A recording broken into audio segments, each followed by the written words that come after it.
Saludos comunidad de Ventura en línea. Hoy presentamos Hospitales de Terror, volumen 1, Niña de los Pasillos. Mi nombre es Ana, soy médico.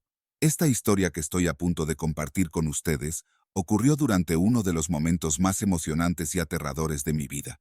Todo sucedió mientras realizaba mi internado en un hospital de mi ciudad, un lugar que alguna vez había visto como la cuna de mi formación profesional, pero que terminó convirtiéndose en un escenario de pesadillas que jamás olvidaré. Llegué al hospital con un entusiasmo juvenil, dispuesta a absorber toda la experiencia que pudiera.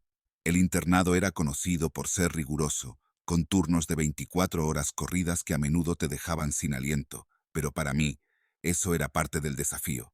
Había estudiado durante años para ser médico, y aunque el trabajo era agotador, me encantaba la medicina.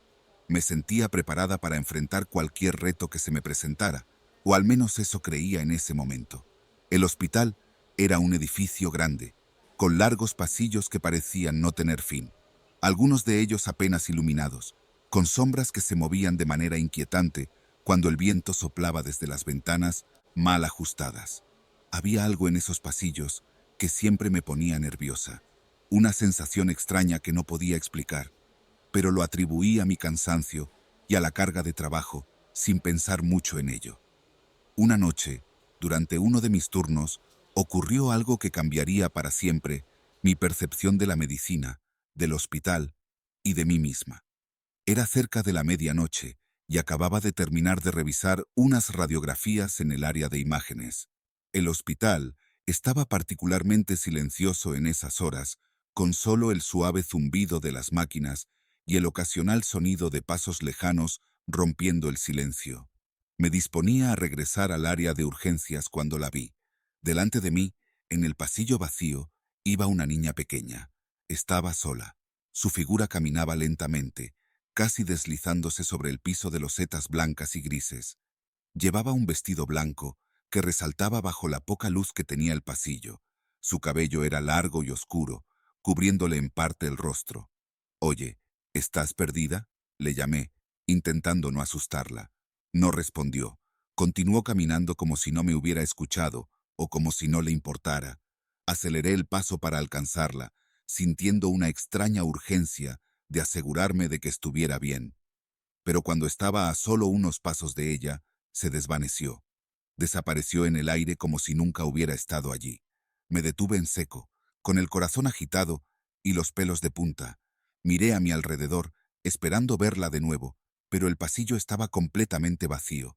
No había puertas cercanas, ningún lugar donde pudiera haberse escondido. Simplemente había desaparecido en el pasillo del hospital. Sin saber qué más hacer, corrí hacia la sala de emergencias. Al entrar, me encontré con el doctor de turno, el doctor Vargas, un hombre de mediana edad con una larga experiencia en el hospital. «¿Qué te pasa, Ana?», me preguntó al verme entrar, claramente alterada. «Acabo de ver algo, una niña en el pasillo, pero desapareció. No sé cómo explicarlo». Él me miró en silencio por un momento, con una expresión que no pude interpretar. Luego, con un tono misterioso, me dijo: «Esa niña es una muerta que ronda los pasillos de este hospital. Algunas personas la pueden ver, otras no. Es una historia que se ha contado aquí desde hace años». Sus palabras me cayeron como un balde de agua fría. Antes de poder reaccionar, sentí que todo a mi alrededor se oscurecía. El mundo giró a mi alrededor, y lo último que recuerdo fue la voz lejana del doctor Vargas, llamándome por mi nombre antes de que todo se volviera negro. Cuando recuperé la conciencia, estaba en una camilla, con un fuerte dolor de cabeza y la sensación de que lo que había escuchado no podía ser real. Pero el rostro serio del doctor Vargas me confirmó que no estaba soñando. Me había desmayado por la impresión y ahora debía enfrentar la realidad de lo que había visto y oído. El doctor Vargas me ayudó a sentarme y con un tono grave me explicó que la historia de la niña en los pasillos no era una leyenda urbana, sino un hecho que muchos empleados del hospital conocían, aunque pocos hablaban abiertamente de ello. Me contó que la niña, según decían, había muerto en circunstancias trágicas en el hospital hacía muchos años, y desde entonces su espíritu vagaba por los pasillos, apareciéndose a aquellos que, por alguna razón, eran capaces de verla.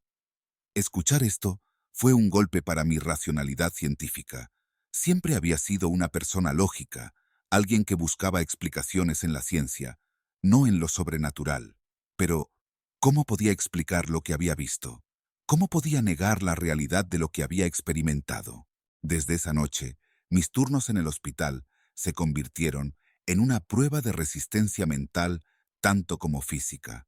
Tenía miedo de recorrer los pasillos sola y siempre buscaba a alguien que me acompañara cuando tenía que moverme de un piso a otro, especialmente durante la noche.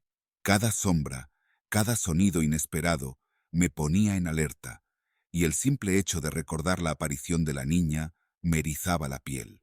El doctor Vargas se convirtió en una especie de confidente para mí durante esos meses. Era el único con quien podía hablar abiertamente sobre lo que había visto, y aunque nunca me dio una explicación que pudiera satisfacer mi lado racional, siempre me escuchó con paciencia y me ofreció palabras de consuelo. Una noche, mientras estábamos de guardia, le pregunté si él alguna vez había visto a la niña. Sí, la vi hace muchos años, cuando era tan joven como tú, respondió con una mirada distante. Fue una de las primeras cosas que me hicieron cuestionar lo que creía saber sobre el mundo. ¿Y cómo lo manejaste?, le pregunté, esperando alguna sabiduría que me ayudara a lidiar con mis propios miedos. No lo manejé, admitió. Simplemente aprendí a vivir con ello. El hospital tiene su propia historia, Ana, y nosotros somos parte de ella. A veces, eso significa enfrentar cosas que no podemos entender. Esas palabras se quedaron conmigo. El hospital, con sus largos pasillos y su historia oscura, se convirtió en un lugar de misterio para mí. Nunca volví a ver a la niña, pero su presencia siempre estuvo ahí, en el fondo de mi mente. Mi internado eventualmente llegó a su fin y dejé el hospital con un poco de alivio y nostalgia.